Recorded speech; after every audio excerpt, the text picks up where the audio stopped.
Jonathan Thomas, aka JT. Welcome to the Manup Method. Can you bless us with an understanding of who you are, both professionally and otherwise? I know that you wear a lot of hats. I know that you're a father, you're a founder, you're a pastor, you're a motorcycle enthusiast, you're an entrepreneur. Now here I am answering the question, but please enlighten us a little bit. Well, that's pretty much it. You did a great job Okay, there. okay, it's a wrap. I'm not sure I can top that. Yeah, I'm a man of many interests, and I've been a full-time missionary really for I'd say 17 years. That's how my journey started. Majored in TV and film production and communications in college, and really felt a deep desire for cultural impact. I've always been interested in even what we're doing now, media, and just the role that arts and creativity plays in helping shape culture. And then all of my plans kind of got messed up, and I had an encounter with God, and entered into the ministry. Never really got to step into the Hollywood scene like I wanted to, but it's amazing as I began to serve in urban communities. I was commissioned as a missionary to the inner cities of America, and so I served in Nashville, Tennessee, which a lot of people don't associate Nashville with like gang violence and poverty. But poverty anywhere is the same as poverty everywhere. And so I was serving in this one community doing gang intervention, and during that time, just the need in that community kind of stirred me to become entrepreneurial because I saw the deep need for us not only to address the spiritual person, but also to meet the needs physically within this neighborhood. And it's just been a wild journey ever since then of running into places where there's great need, and serving, but also kind of dreaming and pioneering as to how we meet needs and see real transformation happen. And so that's been an exciting and also challenging journey. And I assume that that culminated everything that you just described into a further manifestation called civil righteousness. Yeah. Can you Yes. tell us a little bit about civil righteousness? Absolutely. Well, Civil Righteousness is the 501c3 organization that we formed and that I currently lead. And Civil Righteousness was born out of the fires of Ferguson 7 years ago when Ferguson, Missouri erupted. It was kind of the reaction to the pain, I believe, of many, many generations of unhealed trauma here in America. Crisis came to our doorstep, and we were not prepared for it. And so out of that, Civil Righteousness was formed as an organization that really helps engage and equip communities of faith with how to engage reconciliation and restorative justice through spiritual, cultural, and economic renewal. So we're really just helping, particularly the Christian church, engage in stewarding the ministry that Jesus gave to the church, which is called the ministry of reconciliation. I can't think of a better verse than Ephesians 6:12. And when I think about that, I think of things like Ferguson and what erupted in Ferguson years back. Yeah. And watching these things become almost like physical manifestations of a spiritual problem. Absolutely. The supernatural, or the world that supersedes our natural world, is as real as the law of gravity. But here in the West, we tend to debate those things, right? And we tend to live, when I say the West, I mean outside of Europe or outside of the Middle East and Eastern religions. The rest of the world, except for, Europe and America, North America, lives as if the realm of the unseen is more real than the realm that we can see. And the truth of the matter is, while there are decisions and generations of people who've gone before us who have made certain decisions that have created unjust conditions in our culture. The reality is that there are spiritual forces influencing those people and influencing those principles and influencing that legislation. And whenever injustice happens of any sort on any group of people, any people group or any place, it actually has an impact in the supernatural realm. And so this is why it's critical for those people who do have a theology like Ephesians 6, that our war is not against flesh and blood, but it is against powers of wickedness and darkness in high places. When we begin to really understand that, suddenly we understand what a great responsibility and also what a great opportunity it is for us to be partners with God. Feels a little bit like taking the red pill, Exactly. right? Like a little That's bit. it. Like, It's Morpheus. oh, that's right. You That's know? right. Yeah. It is similar to that.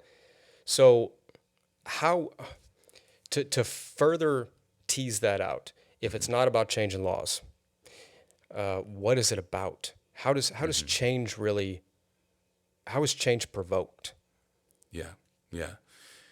Well, I would say, in a sense, I would say it is about changing laws, but it's which laws get changed first. And the first law is the law of the human heart. Okay. I see what you did there. You see I that? see what you like did there. I that? like that. I like that.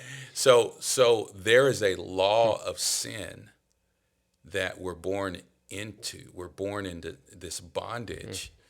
The fall of creation, the fall of humanity, everything that we produce or create from the unredeemed heart, the law of sin that regulates and that informs our natural tendencies and our natural desires. Humanity left to ourselves, we will destroy one another. There are great philosophers and plenty of writings about the human condition. But the truth of the matter is the law of sin that's at work in us in our human nature is what informs the physical laws that we create in the structures that we've built that have impacted the way our cities are zoned, that have impacted the way opportunities have been given or not given, that have impacted the way whole people groups have been acknowledged or not acknowledged as human. All of those things proceed from the law of sin. Now, the oppressor, the true oppressor, is spiritual and uses humans. So we can put a face to the oppressor, and we might even be able to point to some public policy or to a physical action. But at the core, when we begin to truly understand that we deal with the law of sin through the law of atonement, which is Jesus. Jesus, who says, I have taken I've taken the guilt. So if there's a human who's guilty of being used by the oppressor, I've taken that guilt. If there is vengeance or punishment that needs to be meted out, I've taken that vengeance and that punishment, and I can change the human heart. So the Bible tells us that Jesus says, I'll take your heart of stone and give you a heart of flesh. And I've personally sat across the table from men who were in the KKK. And in fact, an elderly man in his 80s was in a nursing home. And he was the kindest, gentlest man. And for whatever reason, just hanging with me for a few minutes, he sat down and he says, son, I used to hate people that look like you. And he just began to tell me some of his story and how he was raised and taught to believe about guys that look like me and how he was a supremacist. And then Jesus came. There was always, but then, and that's the first place. That's not the only way, but that is one of the first things that we do to begin to address the law is look at the human heart and then we know that there's from the inward change there comes an external reformation. If you want to clean the outside of the teacup, first clean the inside of it, That's right? exactly And the right. outside becomes clean automatically. Yeah. To circle back on these manifestations of principalities, you and I live in an interesting time, but we also live in an interesting city. Both of us call St. Louis, Greater St. Louis, home, and I've been here. I've been planted here for a while. You've been planted here for how many years now? Yeah. Almost 7 Yep. years. So, which is long enough to understand a couple things, right? It doesn't, you don't have to go far to see the segregation that we have in our city. The riots of East St. Louis of 1917, right? Potentially the bloodiest hand combat associated riot where men were killing men for jobs, and it was a racial issue. East St. Louis, right? 20 minutes from where you and I are currently sitting. Right. You have the Great White Flight, which is basically the initiation of the separation of city and county, which is still very problematic. I mean, all the Right. officials know this. And we're one of the only cities that have our separation of those two types of entities or townships. And they don't cooperate together well. I kind of operate autonomously and separate from one another. So it's hard to unify when there's that much divide. But the divide itself potentially came from the heavy hand of racism and hatred for other people. Right. And so we don't talk about that a whole lot. Also, the Veil Parade. Not to go too far into that because I know that's starting to get a bunch of attention, but us folk here in St. Louis have known about the VP for quite some time. Potentially another manifestation of that. Missouri was the last state to join the Union. Sure. Look at the facts. I mean, these are not Right. opinions, right? The Eads Bridge was delayed for a few years maybe. And it was the first bridge that connected, at least in this area, St. Louis and Missouri and Illinois. But they didn't want to build it because they didn't want to lose the slaves to the free state of Illinois. Yeah. I mean, we could just go on and on and on through history. We could go to even the Lewis and Clark expedition and westward expansion. The reason why St. Louis is called the gateway to the West, this being the last stop to this unknown frontier where the quote unquote savages exist beyond this frontier. The native peoples, the First Nations. You have this doctrine of manifest destiny, which basically asks, is it God's will and His design and desire for us as a nation to conquer these savages and tame them and take their lands? And then you look at all the broken treaties that happened to the native people. And this city was the last stop. This city was where a lot of those treaties were made and promises were made and broken. And then you go to the Dred Scott decision of 1857, but you could back that up to the Missouri Compromise of 1820, where the question of slave versus free and the line was drawn for the whole nation to determine the line that would basically separate the southern states, slave states, from the free states, and it would go from Missouri to California, all across the Louisiana Territory. And you look at this, George Washington himself said, this line that we're drawing about this momentous question, they just called it the question of really the morality of slavery. He says it only goes deeper with every generation. He basically was saying, we know that God is going to judge us for the decision that we're making in this compromise. He knew that a war was coming inevitably around this question. And he said, the only consolation that I can take is that when God comes to judge our nation for this, I'll be dead. That's basically what he was. He was an old man at that time.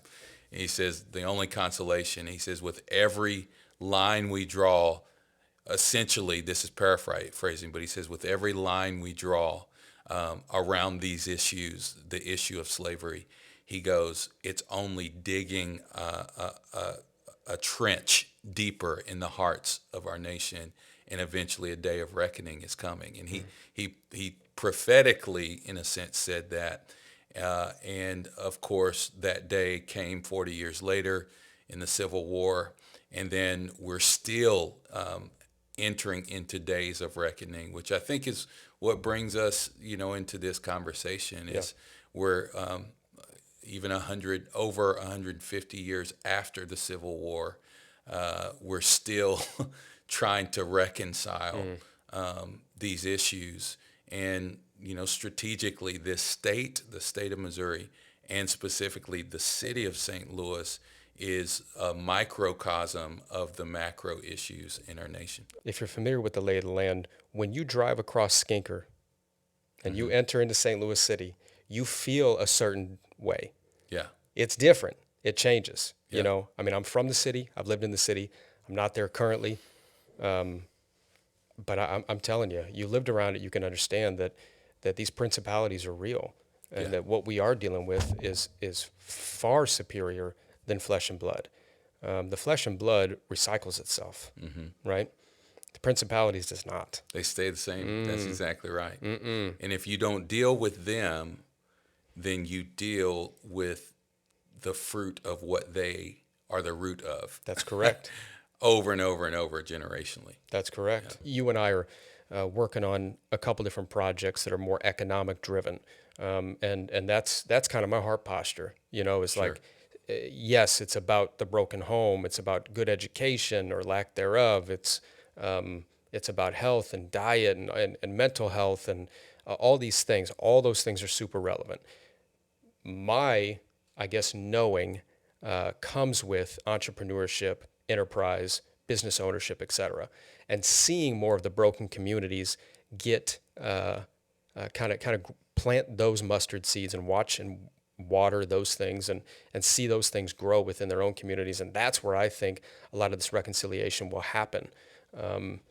Because like it or not, we're in a capitalistic society, and capitalism by itself is not a bad thing. It's a great modality. Absolutely, and I think that's the key. Is by nature of what I do, I emphasize the spiritual a lot and the reason I do that is because in so many other conversations, so many other things are being emphasized.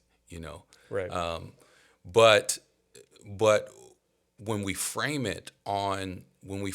what we're doing, the programs that we're creating, the jobs that we're creating, the investments the investment vehicles that we're creating, all these different things, when we frame it with a proper understanding of what the real end is, what the real goal is, when we know, okay, we're designing a financial opportunity here to specifically confront this structure of wickedness that has gone unchallenged generationally. Now we can be more effective versus a lot of times, because what we're doing is we're creating a response rather than just a reaction. The example of what I'm saying is right after George Floyd, all of a sudden, all these major corporations that had money or had the ability to generate a lot of money suddenly came out with these initiatives. We're going to invest $30 million in a black community. We're going to do this. We're going to do this. And it was kind of like it was really more about this is our reaction to show that we care and that we're not racist. So let's build a Boys and Girls Club over here. Let's build an urban league here. Let's donate money here, and let's roll out this initiative. And it wasn't supremely well thought out. This was not a 10-year, 15-year plan. It's reactionary. It's reactionary. And so versus something strategic and something that can confront and undo generational systems. Not Systemic. There we go. That's the word. And so that's where right now, perhaps whenever this podcast, at the time that this has been released, there could be or may not be anything in the news cycle that's driving someone to want to have this conversation or talk about it. And that's precisely when we need to be talking about it. We need to be thinking about it in a time where we're not emotional, in a time where we can be I see. clear head. Because when you're emotional, you begin to you do things out of a place of a place of I think you've even said it, a lack of emotional intelligence. When we're in our emotions, we never say things clear-headed. If I'm highly triggered by something, if you and I were to get in an argument and I say it out of a deeply emotional place, chances are I'll have to come back to you and say, man, I'm sorry. I was upset. I really didn't mean it the way it came out. And so I think that's why it's really important for us, if we really want to see change, we really want to be used as reconcilers, is we have to become students and we have to be consistent. When everybody else is talking about other things, we have to say, you know what, this is a priority, and I'm going to grow in this, and I'm going to dream into this, even when it's not popular and when I'm tired of it. This is my life. I talk about this stuff all the time, and sometimes I'm like, man, I don't even want to think about this anymore. But I realize that it's critical for us to see a society that is more just and reflects the value system of the kingdom of heaven. And to refine that further, as bringing it back to a point that you made earlier, that starts with the person's heart posture, Right. more than anything, right? Right. I mean, I would think that that's where it grows from. Absolutely. And maybe something like this catches or ignites a shift in heart posture or a shift in awareness. Sure. A lot of times I see, just to kind of take a simplistic view of it, I see two parties, and one party is like, hey, can you see and acknowledge, and can somebody just throw me something? This happened. Like, all these things happen, and our families and the generations prior are still dealing with the effects of whatever that was. Yeah. And basically that was this side's decision on how to build certain townships, cities, countries, etc. Right. This side is like, well, I mean, I wasn't around back then. Like, Right. I just wasn't, like, it wasn't my thing. I don't have a lot to do with it, so it's not really mine to own. Both parties are right to their own regard, and that's not helping anybody out. Right. At this stage of the game, I think the calling, the emotional intelligence aspect of it is to go, okay, you know what? Yes, these things did happen. They didn't. Maybe they didn't happen on my watch, but they did happen. You're absolutely right, and I'm so sorry. What can we do as a people to come together and to figure out something that works for everybody? I think a lot of times one side is like feeling or sensing condemnation, right, and shame, because there's a lot of it there. I mean, look at the history that you outlined, or that we outlined, just within this area, this region. I mean, America's not totally pretty the way it was built. Not many things are. I mean, read the Old Testament, Right. right? So again, okay, let's talk about what it really is, and let's give some acknowledgement where acknowledgement is due, and that's to the truest narrative of this situation. I don't understand why we can't do more of that. I think that in and of itself can bring healing and spawn initiatives. Well, acknowledgement is critical. In fact, in the wake of South Africa's apartheid, Nelson Mandela formed Federal Truth and Reconciliation Commissions. It was a federal task force where they literally, every governmental entity had to make space for this, in educational entities and in the private sector, the business community. Everyone had to engage in this thing. And it was basically almost like congressional hearings. It would be the equivalent of if the Senate had hearings open to everyone in America, and they basically created a space and said, hey, to get your experience on the record, on the national record, come and tell us your story. What did your family go through? How were they treated? And it wasn't just for victims. It was also for the people who did the victimizing. It was for the oppressor, because the spiritual concept of confess your sins to one another that you may be healed, that's a spiritual law. So confessing sin, even if you're not a Christian, you could be an agnostic, an atheist, but when you confess sin, it opens the door for healing. Yep. So there was a national a space that was created for a national process of confessing sin, and that confession was the acknowledgement that many people needed to start on a pathway to healing.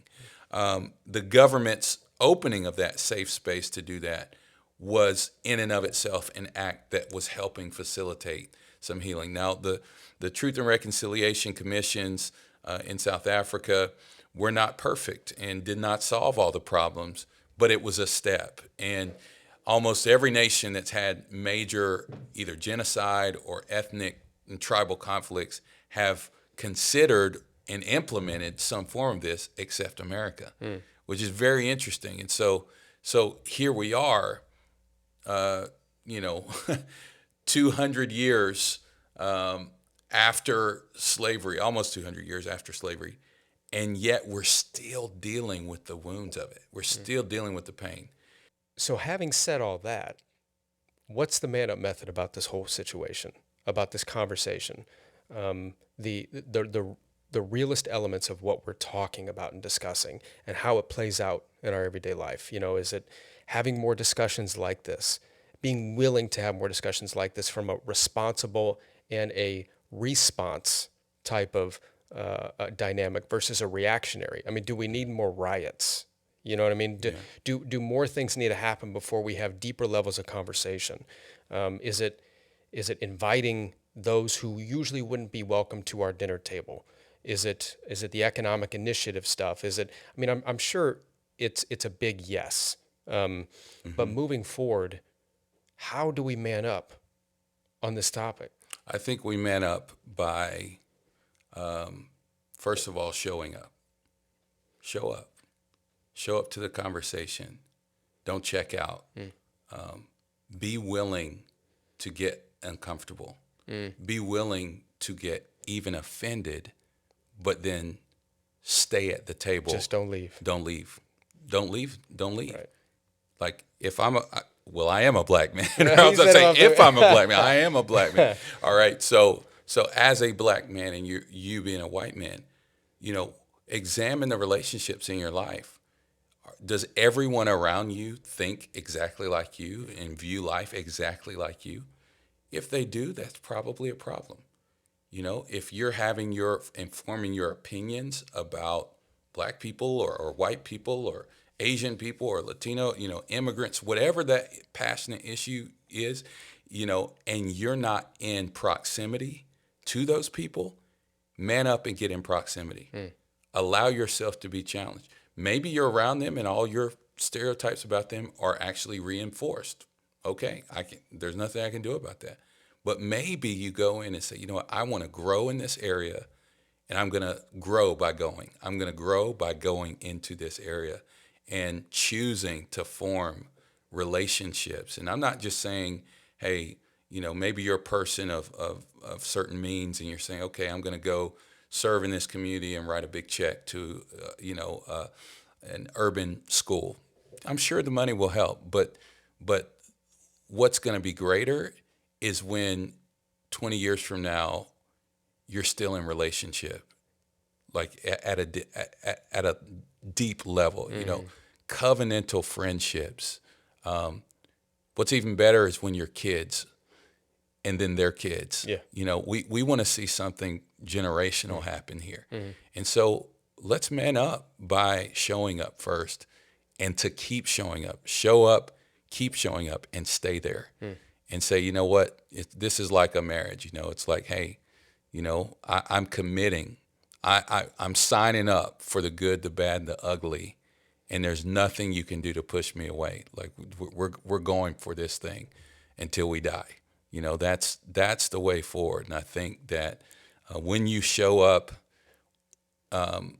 you'll be challenged to man up in other ways. You'll be challenged to sacrifice.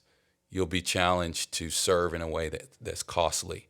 And I think that's the key, is that when we serve one another, we start to discover that we have an inheritance in each other, and that we're better together, and we can do far more than we could ever do apart. And what I heard was the sound of love. That's love. That's what I heard from the start of your answer to the end of it, was the sound of love. And then a bunch of descriptive words and potential instructions on how to go do that. Right. So I really appreciate that. And to your note, to show up is to man up. Our friendship and working relationship kind of started with just showing up. Right. Obviously, we knew each other from a church setting, but then this thing got a little bit deeper, and then some things happened in the world, and both of us kind of went, you were already positioned to be deployed, so to speak. And I tried to step in further. We've been like just kind of bearing arms ever since. And so to your point, that's what I was thinking about when you were talking about This it. is the perfect example. You showed up, and you showed up with what measure of resource you had. Correct. Meaning you said, hey, this is what I do. This is what some of my passions are. How can I serve you with these passions? That's literally what you said to me. Yeah. And when we talk about, this is a trigger word, but the word privilege is a trigger word. Even just saying that word, because it's been weaponized, can cause some people to turn off the podcast. Oh no, here he goes. He's talking about white privilege. But the truth of the matter is, we all have some measure of privilege. Yeah. I have, this is controversial, but I have a certain measure of black privilege that I can wield in certain spaces, particularly in church spaces. The example is, there are certain denominations where they're very conservative, and nobody gets loud, and nobody claps their hands or lifts their hands or does anything. And if you as a white guy went in there as a preacher and you were doing all that, they'd be like, get this guy off the stage. Who is this? This guy's crazy.